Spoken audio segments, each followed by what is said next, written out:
Olá pessoal, dando continuidade aos estudos a respeito da atividade econômica do Estado, vamos dedicar este vídeo à análise da ordem econômica pública, a chamada atuação econômica do Estado, né? Pois bem, dentro do título 7 da ordem econômica, nós temos no capítulo 1 as disposições gerais.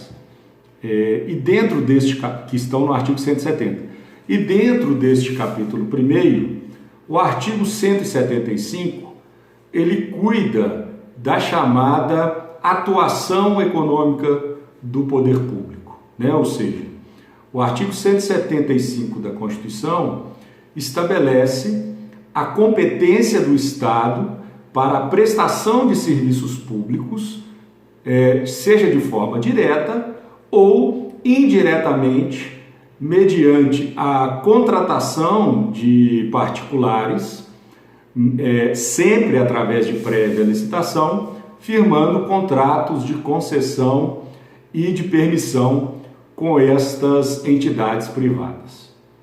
Muito bem, então, a ordem econômica pública, ela engloba, né, ela tem forte ligação às noções de serviço público, serviços públicos estes que vocês já estudaram em direito administrativo, né? Já estudaram o procedimento de contratação mediante a licitação, as modalidades de licitação, já estudaram os contratos públicos, né? O contrato de concessão, permissão, o ato de autorização, né? Todas as formas de delegação, as parcerias público-privadas, enfim.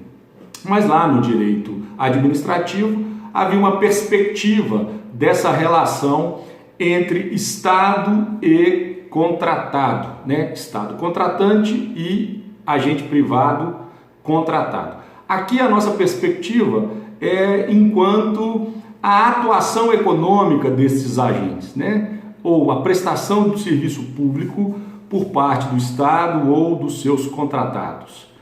Muito bem, para a gente compreender de maneira mais clara, né, essa dimensão da ordem econômica pública, a gente precisa identificar qual é o conceito de serviço público, o que seria o serviço público.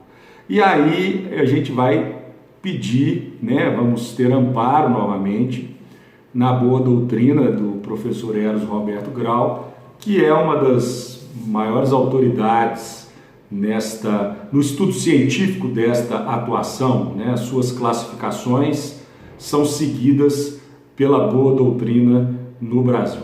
E segundo o professor Eros Roberto Grau, a primeira coisa que ele chama a atenção é a dificuldade de se definir, né, o que seja serviço público, na medida em que, etimologicamente, definir é por fim, né?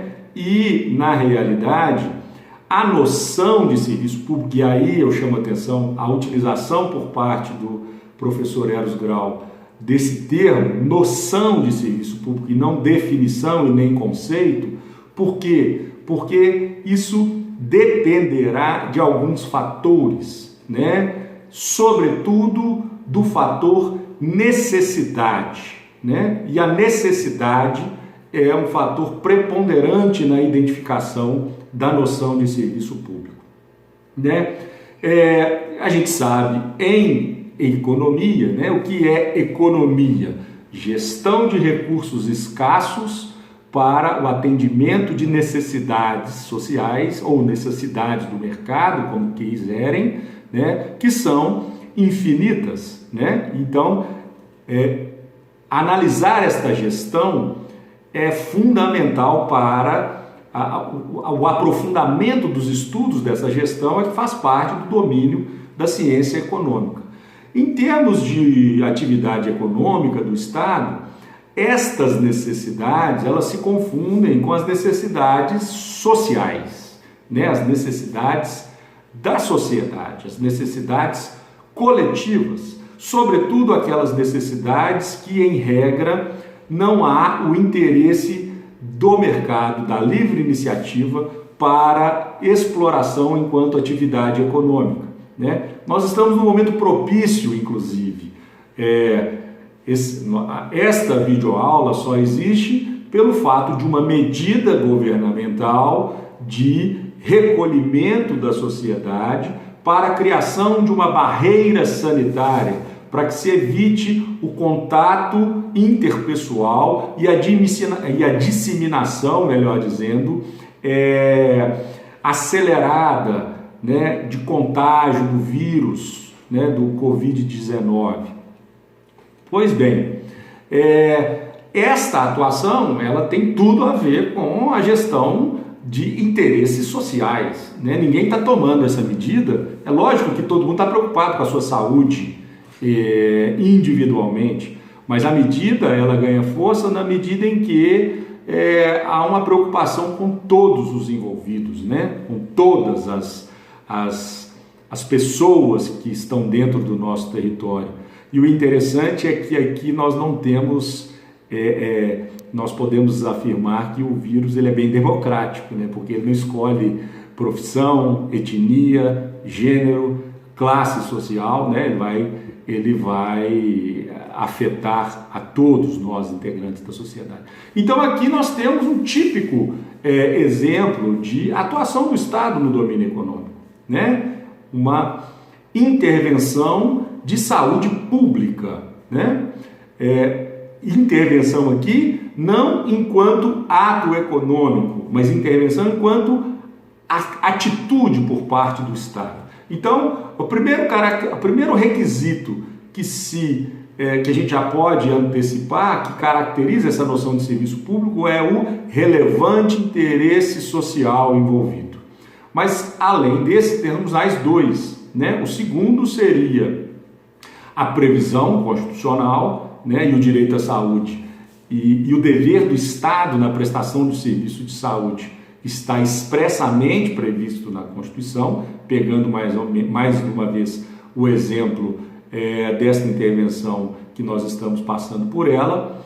E o outro requisito seria o regime jurídico público, ou seja, né, a relação que envolve os atos praticados entre o Estado, Estado-sociedade, são relações jurídicas regidas pelo direito público, né? Então, recapitulando, a ordem econômica pública, ela se confunde com a noção de serviço público, né? Há a previsão expressa na Constituição, no artigo 175, desta atuação estatal, né? Ou seja, então, há o amparo constitucional na previsão de um conjunto de atitudes, né, econômicas por parte do Estado, né? E a noção de serviço público se caracteriza não por uma definição expressa, né? Porque muitas vezes os fatos, as necessidades são intercambiantes,